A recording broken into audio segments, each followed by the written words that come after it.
Hello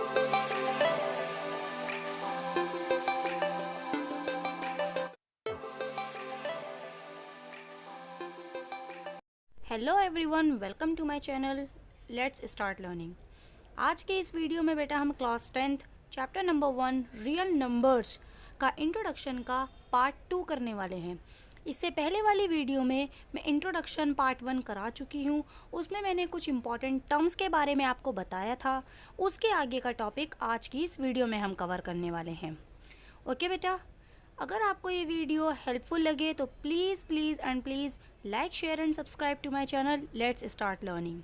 तो चलिए start करते हैं आगे का पार्ट, जो है introduction part 2 chapter number 1 real numbers. So let's start.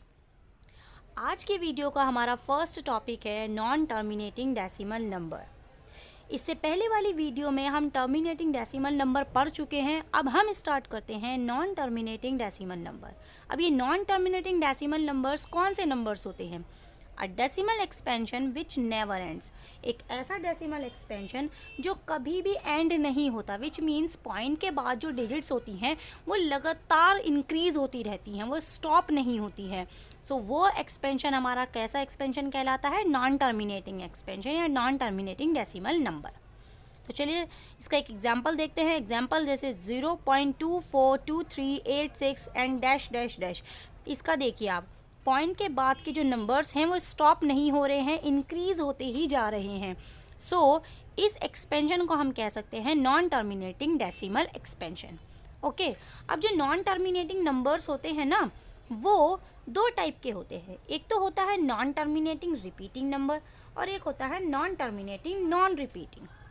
अब आप इसके उससे समझ सकते हो, नॉन टर्मिनेटिंग मीन्स वो स्टॉप नहीं होना चाहिए। रिपीटिंग का मीनिंग कुछ ना कुछ उसमें रिपीट होना चाहिए। सो 0.323232 देखिए ये स्टॉप नहीं हो रहा है तो नॉन टर्मिनेटिंग। और 323232 ये देखिए 323232 ये रिपीट हो रहा है। So this is non terminating repeating. और अब आप एक और बात याद रखिएगा, जो नॉन टर्मिनेटिंग रिपीटिंग डेसिमल्स होते हैं वो हमेशा रैशनल होते हैं। ओके, अब हम पढ़ते हैं non terminating non repeating decimals. Non terminating which means point के बाद वो स्टॉप नहीं होगा। नॉन रिपीटिंग मीन्स उसमें रिपीटिशन नहीं होगा। सो इसका एग्जांपल देखते हैं 0.23478 एंड डैश डैश डैश। देखिए स्टॉप नहीं हो रहा है तो नॉन टर्मिनेटिंग, इसमें रिपीटिशन नहीं हो रहा है सो नॉन रिपीटिंग।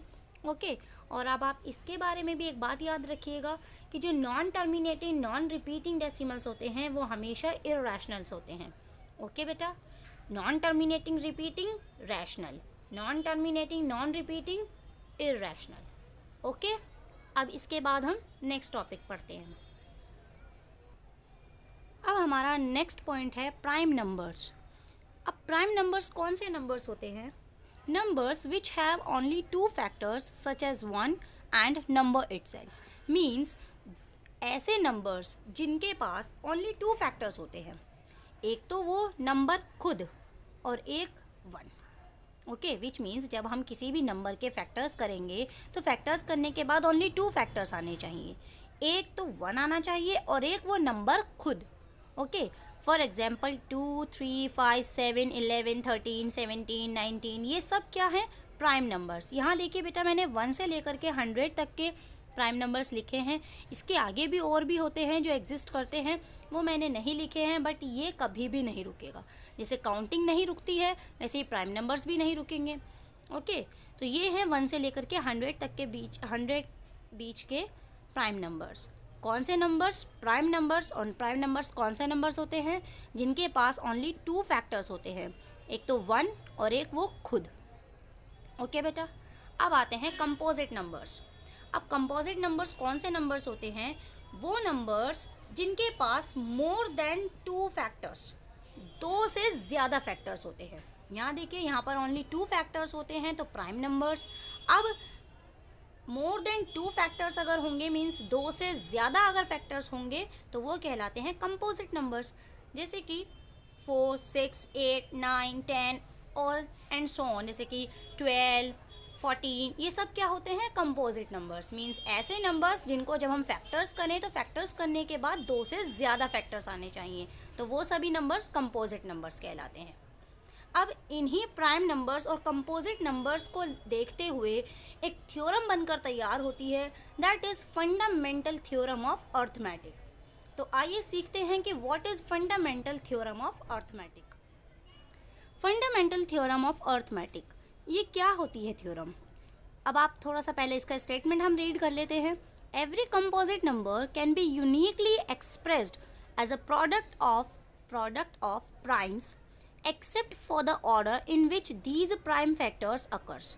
इसका मीनिंग क्या हुआ कि हर एक कंपोजिट नंबर, जो भी कोई कंपोजिट नंबर होता है, वो एक्सप्रेस किया जा सकता है प्रोडक्ट ऑफ प्राइम्स। मीन्स एक कंपोजिट नंबर को हम एक्सप्रेस कर सकते हैं प्रोडक्ट ऑफ प्राइम नंबर्स। लेकिन ये याद रखिएगा कि हर कंपोजिट नंबर का जो एक्सप्रेशन होता है प्रोडक्ट्स में, प्राइम्स में, वो हमेशा यूनिकली होता है। ओके, यूनिकली मीन्स हर एक नंबर का जो प्रोडक्ट एक्सप्रेशन होगा, सॉरी प्रोडक्ट नहीं बेटा, एक्सप्रेशन, हर एक नंबर का जो एक्सप्रेशन होगा प्राइम्स की फॉर्म में वो यूनिक होगा। मीन्स हर एक का अलग अलग होगा। तो इसका मीनिंग क्या हुआ? इसका सिंपल सी बात है कि हर एक कंपोजिट नंबर को हम प्राइम नंबर्स के फैक्टर्स में लिख सकते हैं। जैसे कि फॉर एग्जांपल 12, तो 12 के जब आप फैक्टर्स करेंगे तो दैट इज़ 2 इंटू 2 इंटू 2। तो यहाँ देखिए प्राइम नंबर ये था कंपोजिट नंबर, क्योंकि इसके पास 2 से ज़्यादा फैक्टर्स हैं, और ये सभी नंबर्स हैं प्राइम नंबर्स। तो हम एक कंपोजिट नंबर को एक्सप्रेस कर सकते हैं प्रोडक्ट ऑफ इट्स प्राइम्स, उसके प्राइम्स में। ओके बेटा, तो ये था fundamental theorem of arithmetic. I hope ये वीडियो आपको हेल्पफुल लगी होगी। इसके आगे का जो हमारे कुछ टॉपिक्स हैं, तो वो टॉपिक्स हम आने वाली वीडियो में डिस्कस करेंगे। अगर आपको ये वीडियो हेल्पफुल लगी है तो please like, share and subscribe to my channel. Let's start learning. Thank you.